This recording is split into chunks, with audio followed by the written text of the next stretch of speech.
Jangan sampai kita berpikir, Alkitab bilang makanya orang yang mendengar firman tapi tidak melakukannya dia menipu diri.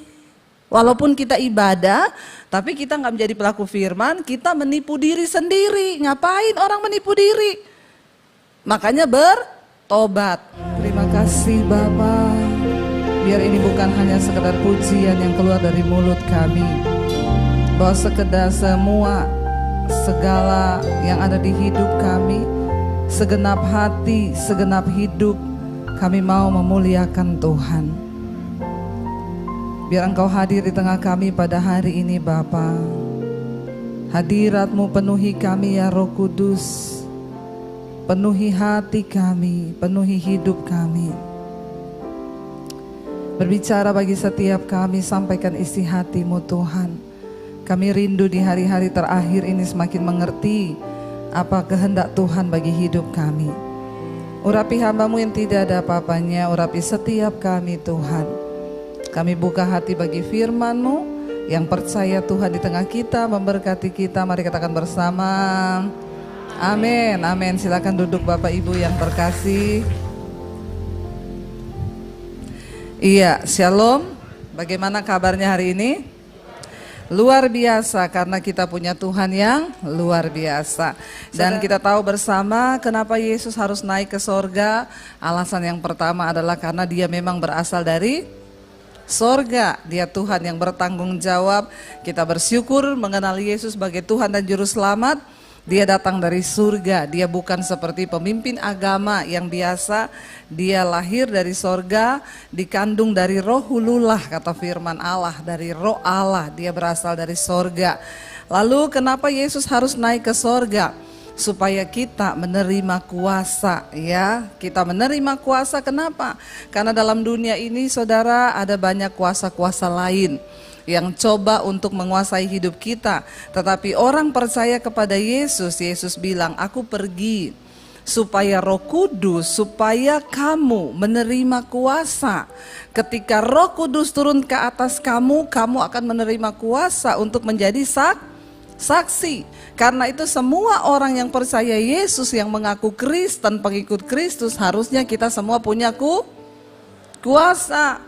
Kuasa untuk apa saudara? Bukan untuk bikin jadi kaya, amin. Tapi kuasa untuk kita mengalami kemenangan demi kemenangan di dalam hidup ini. Ya, karena saudara banyak kuasa lain yang ditawarkan dunia hari-hari ini. Tetapi kuasa dari Tuhan itu membuat kita mampu menjadi saksi Kristus. Sekarang ini dunia membutuhkan kuasa saudara, karena itu orang banyak ya pergi ke Gunung Kawi, pergi ke tempat-tempat begitu untuk mencari kuasa. Tapi orang yang di dalam Kristus, kita sudah menerima kuasa itu. Dan Alkitab berkata di dunia ini kan banyak roh-roh ya. Peperangan kita bukan melawan darah dan daging, tetapi melawan roh-roh jahat di udara. Nah, kalau banyak roh jahat di udara, berarti saudara kita nggak boleh main-main. Kita harus jadi Kristen yang sungguh-sungguh punya kuasa. Dan Yesus berkata dia naik ke sorga supaya kita menerima kuasa. Ya, karena dunia ini penuh dengan setan. Di sini ada setan gak? Siapa yang bilang gak ada? Angkat tangan. Ada setan gak di sini? Lihat kanan kirinya, jangan setan. Ya, setan ada. Ada setan di gereja? Banyak. Makanya jangan terlena, dipikir setelah ke gereja terus sudah bebas dari setan. Setan itu ya dia nggak terlalu takut kalau saudara pergi ke gereja. Ya, tapi dia takut kalau Anda melakukan firman. Karena banyak orang Kristen pergi ke gereja tapi tidak melakukan, hidupnya tidak berubah ya. Makanya saya sering dengar itu bu, rajin ke gereja loh, pelayanan lagi. Kalau bahasa roh sampai langit ke-7. Tapi kelakuannya tidak berubah. Yang utang gak bayar, gak usah angkat tangan. Ya, itu bu, pokoknya begini. Itu pelayanan bu, tapi bersinah jalan terus, selingkuh. Gak usah angkat tangan juga. Ya, nah apa yang membuat kita ini berbeda dengan dunia? Yesus berkata, lebih baik aku pergi. Karena kalau aku pergi, kamu terima kuasa. Saya suka bersaksi tentang ini saudara, karena memang ini benar-benar saya rasa menjadi berkat bagi orang Kristen ya. Jadi beberapa waktu yang lalu mungkin saudara juga sudah dengar, saudara yang suka lihat online saya, berapa banyak yang sudah subscribe channel YouTube saya? Debbie Basir TV. Yang belum tolong subscribe ya. Jangan lupa share, komen ya. Saudara, jadi ada satu orang ya, dia tuh beberapa waktu yang lalu kena COVID. Ya, belum lama saudara, dia kena COVID. Lalu dia ya isolasi mandiri lah di rumah ya. Akhirnya tiba-tiba ketika pembantu mau ngasih antar makan, kok enggak ada orangnya di tempat tidur. Ternyata dia jatuh saudara ya, dan akhirnya singkat cerita dibawa lari ke rumah sakit pakai ambulans karena dia nggak sadarkan diri, pingsan. Sampai di rumah sakit ditangani, dia koma saudara ya. Kalau namanya koma itu berarti belum titik ya, koma ya. Jadi tapi sudah nggak sadar. Lalu dipanggil dokter lah ya, segala macam, sudah dipasang, pokoknya di koma lah. Sampai mamanya telepon saya nangis-nangis, Bu anak saya Bu gini-gini. Tenang Bu, hidup mati kita bukan di tangan COVID. Katakan amin. Ya, COVID masih ada, tapi hidup mati kita bukan di tangan COVID. Di tangan tuh Tuhan, jangan diganti-ganti ya. Sampai orang Kristen begitu ketakutan sama yang namanya COVID. Kalau belum waktunya mati, tidak mati. Saya ini udah bintang 3 COVID. Bener, tapi belum waktunya mati. Kalau sudah waktunya mati, biar saudara gak kena COVID di kamar mandi kepleset juga mati. Jadi jangan dirubah-rubah, tetap Tuhan yang pegang nyawa kita. Saya bilang sama mamanya, Ibu jangan nangis dulu Bu, hidup mati bukan di tangan COVID, tapi di tangan Tuhan. Iya tapi saya bingung Bu, anak saya gak sadar. Kita berdoa, besoknya saya tanya gimana kabarnya, puji Tuhan anaknya sudah sadar. Jadi dia cerita waktu dia dibawa ke rumah sakit itu, dia kayak orang tenggelam. Ketika dia sesak napas itu, dia bilang seperti di dalam air. Tiba-tiba ada satu sosok pria itu datang, itu badannya bersinar. Lalu pria itu bilang, kamu belum waktunya ada di sini, kamu harus pulang. Lalu pria itu mendorong dia keluar dari air, lalu dia bisa bernapas. Dan saya tahu itu Tuhan, karena badannya bersinar dan dia yang pegang nyawa atas hidup seseorang. Akhirnya dia hidup lagi, tapi ketika sehat dia mulai menjalankan aktivitas. Dia telepon saya, Bu ada yang aneh dalam diri saya setelah saya itu lepas dari koma. Kenapa? Sekarang saya bisa lihat setan. Dan lihatnya itu kasat mata. Lah saudara bisa bayangkan, Alkitab bilang di sekeliling kita ini banyak roh-roh jahat di udara. Itu lawan kita, bukan manusia. Kenapa seringkali kita berantem dengan manusia? Karena manusia itu dihinggapi sama roh jahat ya.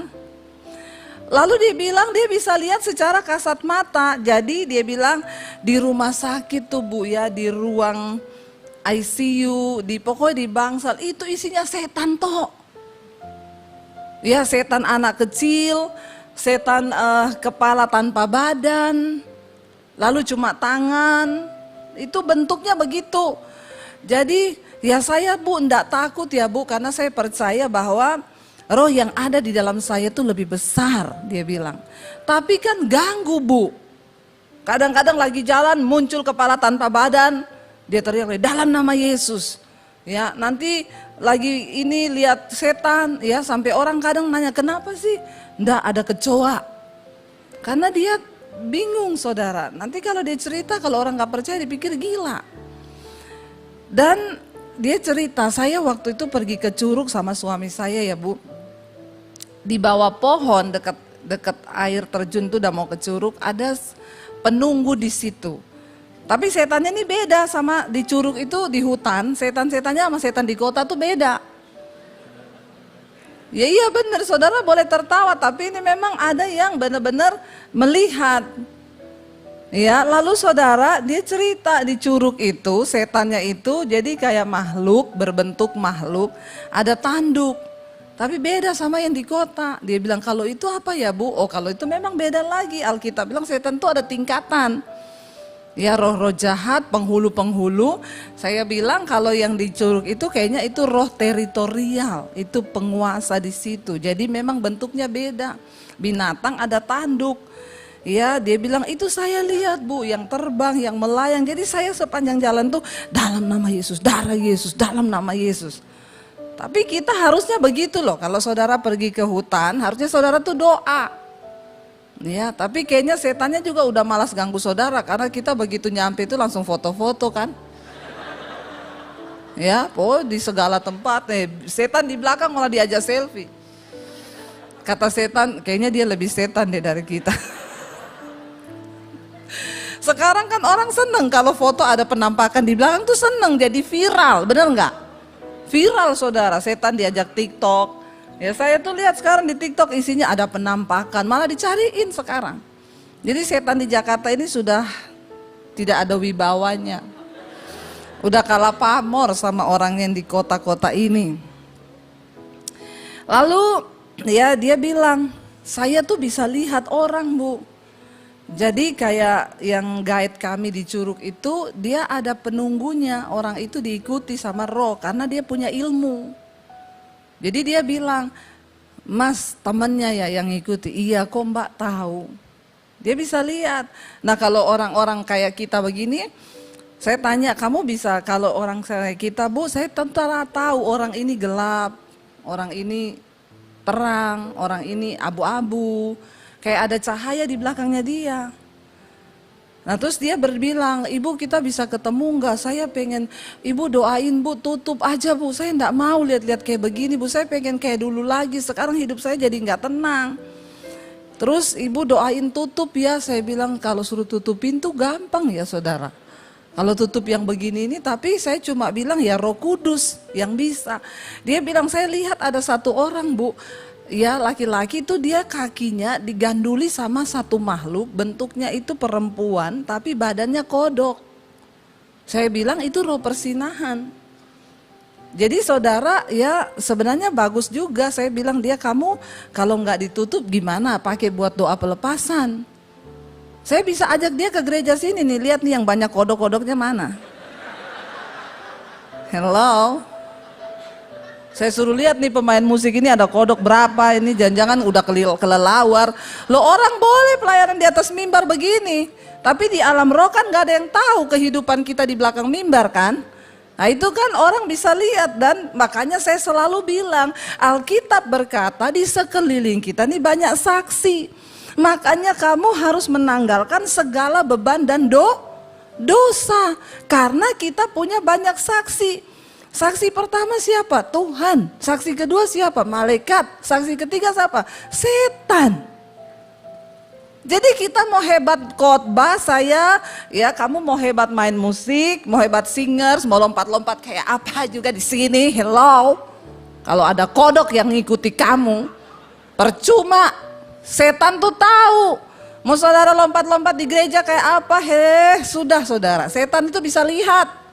Makanya yang terpenting tuh pertobatan. Supaya ya setan tidak menjadi saksi kita. Saudara mau hebat di gereja lompat-lompat.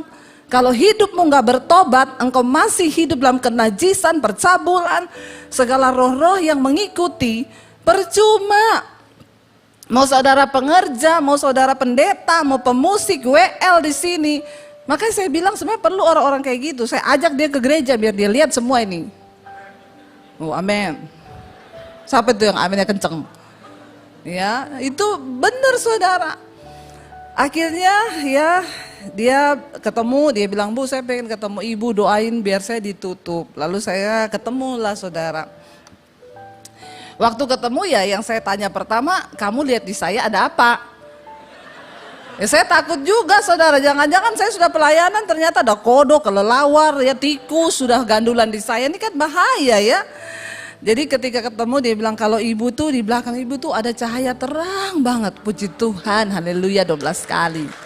Gak usah tepuk tangan, biasa aja. Makanya itu yang bikin setan takut sama kita, bilang kalau kau abu-abu atau gelap, sudah tinggal tunggu ada yang gandul. Bapak-bapak yang sering ke tempat pijet, plus-plus, pemain musik juga. Jangan kau ketawa-ketawa.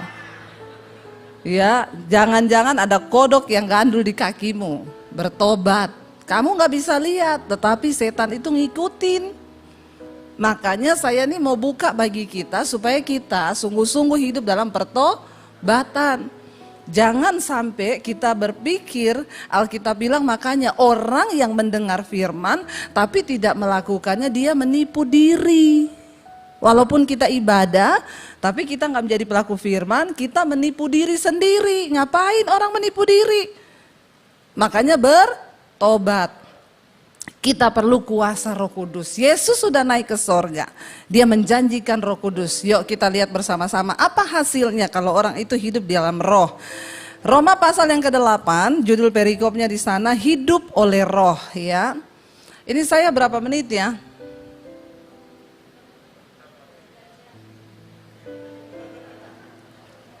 Ini jam semakin berkurang berarti ya, semakin turun. Iya, hidup oleh roh ayat yang pertama saudara, kita baca secara bergantian, saya baca ayat 1, saudara 2. Demikianlah sekarang tidak ada penghukuman bagi mereka yang ada di dalam Kristus Yesus. Jangan langsung gini, wih berarti, wah enggak ada penghukuman nih, saya dalam Kristus Yesus yang tadi saya sudah bilang. Jangan terlalu pede berada dalam Kristus. Orang yang ada dalam Kristus, dia tinggal dalam kebenaran. Yesus bilang, aku pokok anggur yang benar, kamu ranting. Kalau kamu tinggal dalam aku, kamu melakukan firmanku. Jadi yang tidak menjadi pelaku firman, jangan GR, Anda tidak termasuk di dalam sini ya. Demikian sekarang tidak ada penghukuman bagi mereka yang ada di dalam Kristus Yesus. 2 baca sama-sama, 1, 2, 3. Roh yang memberi hidup telah memerdekakan kamu dalam Kristus dari dan hukum maut. Sebab apa yang tidak mungkin dilakukan oleh hukum Taurat karena tidak berdaya oleh daging, telah dilakukan oleh Allah dengan jalan mengutus anaknya sendiri dalam daging yang serupa dengan daging yang dikuasai dosa karena dosa. Ia telah menjatuhkan hukuman atas dosa di dalam daging. Saudara mengerti ayat ini? Inilah sebabnya kenapa Yesus harus datang ke dunia. Karena semua manusia yang sudah berdosa harus dijatuhkan hukuman atas daging, yaitu maut. Tetapi karena Allah mengasihi kita dan dia tahu tidak ada seorang pun yang dapat membayar upah dosa itu maut, mati, binasa. Makanya dikatakan sebab apa yang tidak mungkin dilakukan hukum Taurat karena tak berdaya oleh daging, tidak ada satu manusia pun bisa selamat dengan melakukan hukum Taurat. Mata ganti mata, gigi ganti gigi, orang bersinah harus mati dibunuh. Siapa yang bisa masuk surga? Jadi Alkitab berkata, apa yang tidak mungkin dilakukan hukum Taurat karena tak berdaya oleh daging, telah dilakukan oleh siapa? Allah dengan jalan apa? Mengutus anaknya sendiri dalam daging yang serupa dengan daging. Yang dikuasai dosa karena dosa. Ia telah menjatuhkan hukuman atas dosa di dalam daging. Yesus turun ke dalam dunia Tuhan, tapi dia 100% daging. Jadi dia bisa dikuasai dosa, dia bisa melakukan dosa, tapi terbukti Yesus tidak melakukan dosa. Ya, ini yang dimaksud saudara. Ayat yang keempat, baca sama-sama 1, 2, 3. Supaya tuntutan hukum Taurat digenapi di dalam kita yang tetapi, nah ini ya yang ada dalam Kristus ya, kita tidak lagi ada dalam penghukuman. Siapa mereka itu? Ayat yang keempat jelas berkata, dikatakan supaya tuntutan hukum Taurat digenapi dalam kita yang tidak hidup apa? Menurut daging, tetapi menurut roh. Ya, kita nggak hidup menurut daging, tapi menurut roh, huruf besar Roh Kudus, saudara. Ayat yang kelima, sebab mereka yang hidup menurut daging memikirkan hal-hal yang dari daging. Mereka yang hidup menurut roh memikirkan hal-hal yang dari roh. Makanya jangan terlalu banyak mikir daging, rendang, sop iga, ini daging ini saudara. Ya, enggak, bukan itu maksudnya. Nanti kita akan lihat apa itu daging, ya itu juga termasuk. Ya makanya ya kita harus juga menjaga hidup kita. Ya jangan terlalu kedagingan saudara. Termasuk itu juga menjaga makan, itu juga kedagingan. Ya karena jangan terlalu banyak makan, nanti tubuh binasa gara-gara mulut yang tidak bisa ditahan. Ya saya ini lagi menurunkan berat badan dan saudara melihat saya sudah agak langsing kan? Nggak usah tepuk tangan. Ya, tetapi saya menyadari tubuh saya ini bait Allah, bait Roh Kudus. Jadi saya tuh harus menjaga kesehatan tubuh saya. Memang susah. Yang tadinya biasa makan ya sehari 3 kali apa yang mau dimakan pengen. Sekarang semua ndak boleh. Sampai kadang-kadang saya itu kalau hanya melihat, sebenarnya kan hidup mati di tangan Tuhan ya. Tapi ini bagian menguasai daging ya, puji Tuhan ya, saya berdua sama suami baru turun 6 kilo. Tapi lumayan saudara ya, seneng gitu ya, rasanya badan baju longgar, celana longgar. Salah satu cara kita menjaga kedagingan kita. Kalau nggak bisa jaga mulut tuh berarti masih kedagingan. Lalu dikatakan di sana ayat yang kelima, karena keinginan daging itu apa? Adalah perseteruan terhadap ayat yang kelima dulu ya, maaf ya. Sebab mereka yang hidup menurut daging memikirkan hal-hal yang dari daging. Mereka yang hidup menurut roh memikirkan hal-hal yang dari roh. Ayat 6 baca sama-sama. Karena keinginan daging dan hidup dan perhatikan baik-baik, keinginan daging itu maut, tetapi keinginan roh adalah hidup dan damai sejahtera. Jadi orang yang memikirkan roh itu, dia memikirkan hidup di dalam kekekalan dan ada damai sejahtera. Makanya orang yang dipimpin Roh Kudus hidupnya tuh damai terus, katakan. Nggak berantem suami istri, hello. Kalau tiap hari berantem itu berarti dipimpin daging ya, setan. Kerajaan Allah itu bicara tentang kebenaran, damai sejahtera dan sukacita. Orang yang hidup dalam kerajaan Allah sekalipun di bumi itu artinya dia hidup dalam kebenaran, damai sejahtera, sukacita. Tapi orang yang hidup dalam kerajaan neraka walaupun masih di dunia tiap hari itu bikin dosa, marah-marah, nggak ada damai. Jadi saudara tidak usah pengen pergi ke sorga dulu untuk merasakan sorga. Karena sorga itu sudah ada di bumi. Yesus bilang datanglah kerajaanmu di bumi seperti di sorga. Artinya apa? Kita bisa mengalami sorga walaupun kita di bumi. Waktu kita hidup dalam kebenaran, ada damai di hidup kita, ada sukacita, itu sudah sorga. Tapi kalau tiap hari hidupmu galau, marah-marah, berantem suami istri, ya itu sudah neraka. Anda belum ke neraka, tapi sudah seperti di dalam rugi enggak? Rugi. Makanya jangan mau. Ciptakan sorga di tengah rumah tanggamu. Hidup dalam damai sejahtera, ndak usah ribut-ribut, ndak usah berantem. Coba suami istri yang datang lihat-lihatan. Jangan lihat istri orang, lihat istri sendiri. Disuruh lihat-lihatan suami istri malah mau lihat istri orang. Lihat istrinya sendiri, lihat suaminya sendiri. Sekarang dua-dua tatap matanya bilang, "Say, kita ciptakan sorga di rumah tangga kita ya. Ndak usah berantem-berantem, cepat. Lihat mata istrimu." Suruh lihat istrinya aja susah banget ya. Jangan begitu dong, walaupun sudah menikah lama tetap pandang-pandangan mesra-mesraan, amin. Itu sorga. Ya, tapi kalau Anda ribut tiap hari, berantem 3 hari 3 malam gak omongan, itu setan. Makanya tadi saya bilang, lihat kanan kirimu, jangan-jangan ada. Nah itu dia. Ayat yang berikutnya berkata di sana, ya, itu keinginan daging itu maut, tetapi keinginan roh adalah hidup dan damai sejahtera. Lalu ayat yang ke-7 berkata, karena keinginan daging adalah perseteruan terhadap Allah, permusuhan dengan Allah itu daging. Karena ia tidak takluk kepada hukum Allah. Hal ini memang tidak mungkin baginya. Orang-orang yang tidak mau melakukan firman itu hidupnya dipimpin oleh daging.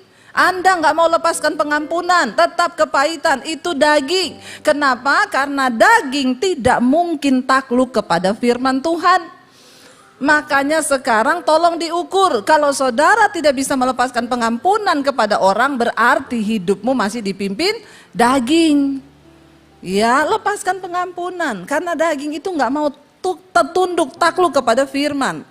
Karena hal itu tidak mungkin baginya. Nggak mungkin orang-orang hidup dalam daging bisa tunduk pada firman.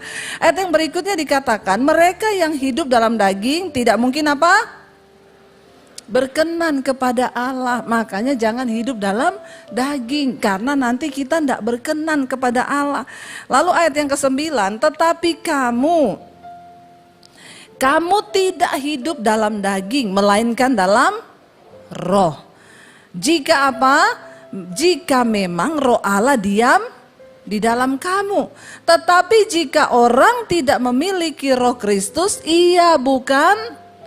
Nah, sekarang kita lebih dipertajam. Tadi ayat 1 dibuka dengan barang siapa menjadi milik Kristus, tidak ada penghukuman lagi bagi kita. Siapa orang-orang yang menjadi milik Kristus itu? Ayat 9, tetapi kamu tidak hidup dalam daging melainkan dalam roh. Jika memang roh Allah itu diam dalam kamu. Jadi jangan ngaku-ngaku. Karena banyak orang mengaku Kristen, milik Kristus, tapi roh Allah tidak diam dalam dirinya. Jika memang roh Allah diam dalam kamu, tetapi jika orang tidak memiliki roh Kristus, ia bukan milik Kristus. Jadi sekalipun Kristen KTP-nya, kalau dia tidak memiliki roh Allah, roh Kristus itu dia bukan milik Kristus. Nah, itu tandanya apa, Bu? Yaitu tadi, dia hidup dalam daging atau dalam roh. Lalu ayat 10 berkata, kita baca sama-sama 1, 2, 3. Tetapi jika Kristus ada di dalam kamu, maka tubuh memang mati karena dosa, tetapi roh adalah kehidupan oleh karena kebenaran. Memang kita semua ini harusnya mati karena dosa. Tetapi di dalam Kristus memang kita ini semua sudah mati. Karena kita semua sudah berbuat dosa, kehilangan kemuliaan Allah. Bahkan kita dikandung di dalam kandungan ibu kita, kata firman Tuhan, kita dikandung di dalam dosa. Tetapi bersyukur karena Yesus datang, kita menerima dia sebagai Tuhan dan Juru Selamat, kita dibaharui. Karena itu firman ini berkata, ya tetapi Kristus ya, tetapi kamu tidak lagi hidup dalam daging, melainkan di dalam roh. Ya, tetapi jika Kristus ada dalam kamu, maka tubuh memang mati karena dosa, tetapi roh itu adalah kehidupan karena kebenaran. Kita dibangkitkan dalam hidup yang baru. Ayat 11 dikatakan, dan jika roh dia yang membangkitkan Kristus dari antara orang mati diam dalam kamu, maka ia yang telah membangkitkan Kristus Yesus di antara orang mati juga akan menghidupkan juga tubuhmu yang fana itu oleh rohnya yang diam di dalam kamu. Saudara, ini firman sangat luar biasa. Alkitab berkata roh yang membangkitkan Kristus dari kematian ada di dalam hidup saudara dan saya. Itu wow gak? Wow banget. Nah, kalau roh yang membangkitkan Kristus dari kematian itu ada dalam hidup kita, tidak mungkin kan saudara gak bisa lepas dari rokok.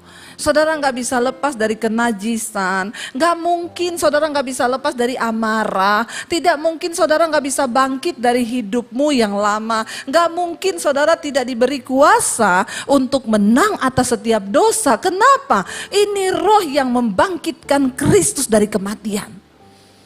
Wow gak? Wow banget. Ini loh rahasianya.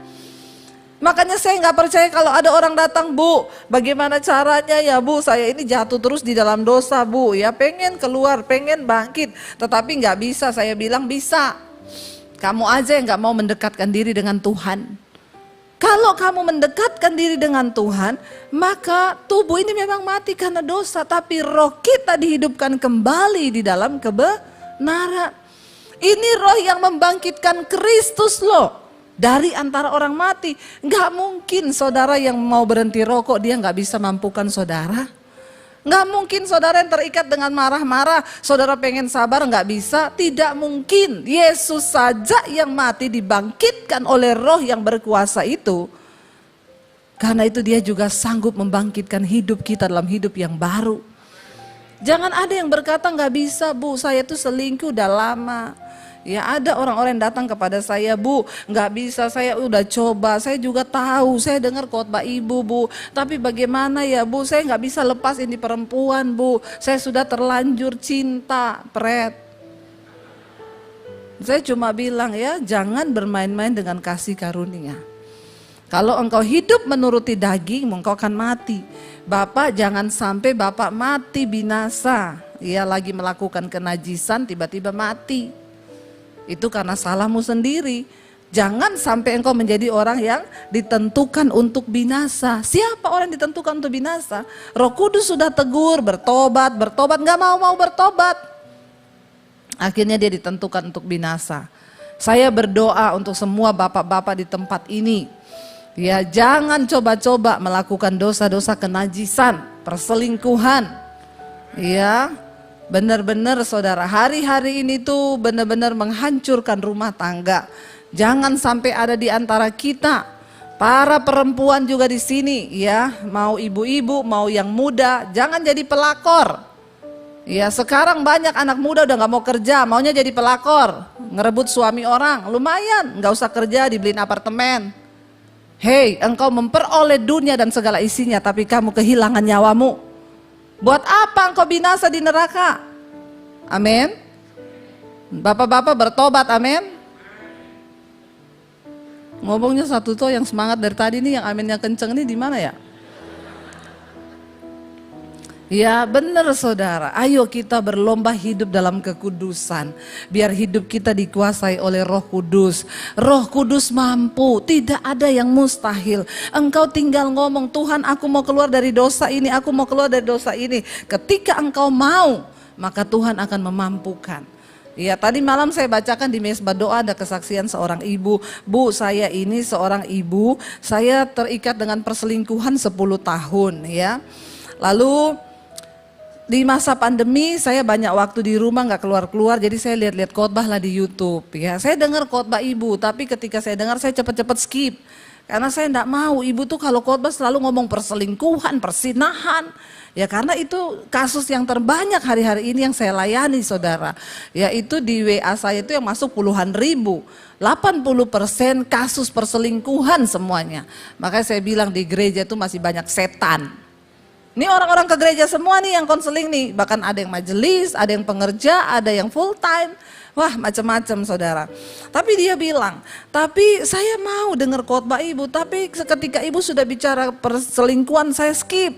Karena saya masih terikat dengan dosa itu. Tapi lama-lama saya pikir, sampai kapan saya hidup kayak begini. Akhirnya saya cobalah dengar bu.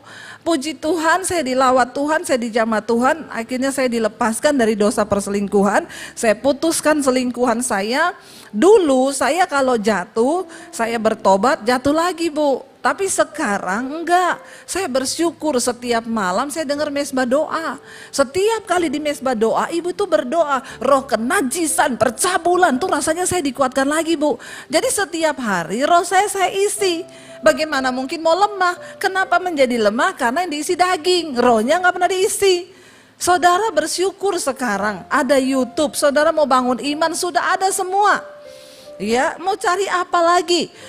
Tinggal kita nih mau atau tidak, roh kita dibangun. Tinggal kita ini ya niat apa enggak untuk berubah. Saya berdoa, saudara jangan merasa aman hari-hari ini. Kita pikir, oh pandemi sudah lewat, oh udah gak ada corona berarti gak akan mati, hati-hati. Yesus berkata, di saat orang merasa aman, semua damai, saat itulah dia akan segera datang. Sekarang, Injil kerajaan Allah sudah diberitakan lewat YouTube, seluruh dunia mendengar. Bahkan saya menerima kesaksian, bu, suami saya tiap hari dengar khotbah ibu loh di YouTube, padahal dia bule bu, dia pakai Google Translate loh. Orang-orang yang malah Injil ini sudah tidak terbatas sekarang. Semua bisa mendengar. Yesus bilang, tanda kedatanganku kali yang kedua. Akan ada perang, akan ada bencana. Itu semua sudah terjadi. Tetapi itu belum kesudahannya. Setelah Injil ini diberitakan ke segala makhluk, ke segala bangsa, barulah tiba kesudahan zaman. Dengan media ini, Injil diberitakan ke segala makhluk. Yang dengar mesbah doa di Yunani ada, di Arab Saudi ada. Sampai saya ditunggu, Bu kapan mau ke Yunani? Aduh tunggu dulu ya. WTC aja jarang saya datangi. Apalagi ke Yunani sudah kejauhan ya. Tapi Injil diberitakan. Orang-orang bertobat, menerima kabar baik. Jangan saudara tertidur. Kalahkan kedaginganmu. Kalau ada roh Allah dalam hidup kita, kita dimampukan. Ayat yang berikutnya, ayat yang ke-12 baca sama-sama. Jadi saudara-saudara, kita adalah orang berhutang. Tetapi jika dikatakan apa? Kita adalah orang-orang berhutang tetapi bukan kepada daging supaya hidup menurut daging. Kita ini semua berhutang. Tapi bukan hutang kepada daging. Makanya stop melakukan perbuatan daging. Ya, ayat 12 berkata, jadi saudara-saudara kita ini orang-orang berhutang tetapi bukan kepada daging supaya kita hidup menurut daging. Ayat 13 berkata, sebab jika kamu hidup menurut daging, kamu akan mati. Tetapi jika oleh roh kamu mematikan perbuatan-perbuatan tubuhmu, kamu akan hidup. Orang yang hidup menurut daging akan mati, binasa. Tetapi kabar baiknya dikatakan, jika oleh roh kamu mematikan perbuatan-perbuatan tubuhmu, maka kamu akan hidup.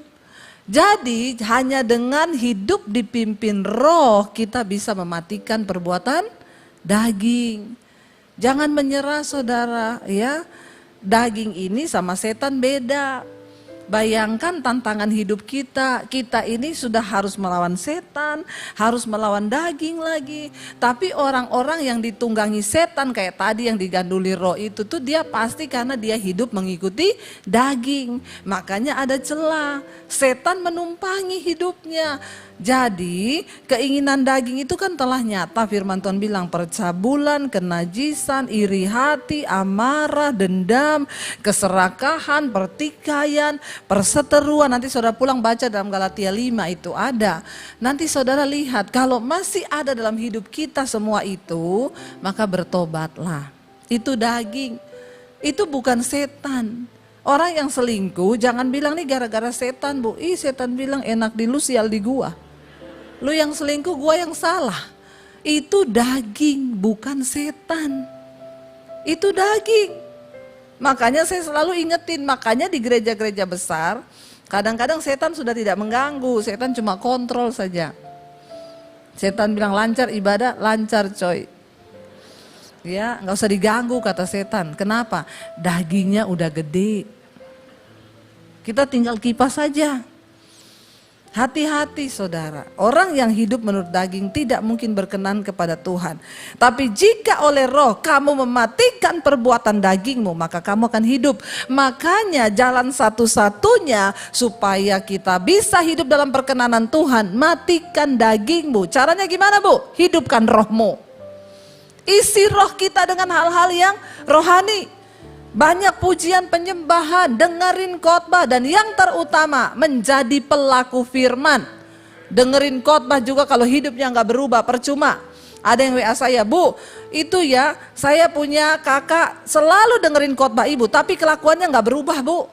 Ya heran saya padahal dengerin khotbah ibu terus, bawa sini saya baptis ulang, saya rendam 20 menit. Supaya dia buka mata langsung di rumah Bapa di sorga. Lebih baik tubuhnya binasa tapi jiwanya selamat daripada hidup jadi batu sandungan. Benar nggak saudara?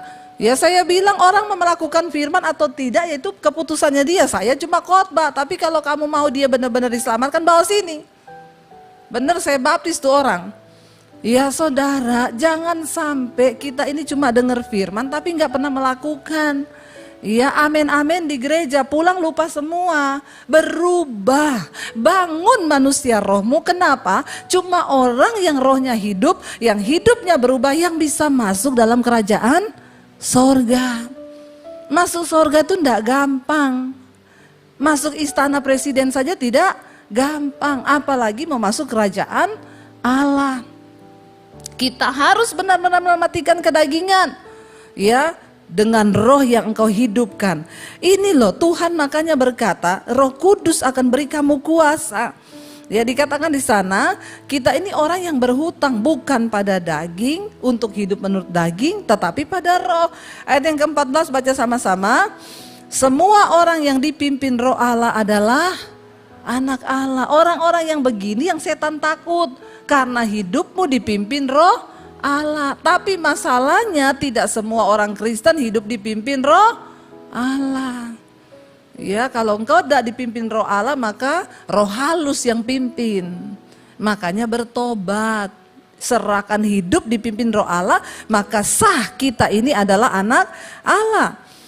Ayat yang ke-15 kita baca sama-sama, sudah mau selesai ya. Sebab kamu tidak menerima roh perbudakan yang membuat kamu menjadi takut lagi, tetapi kamu menerima roh yang menjadikan kamu anak Allah.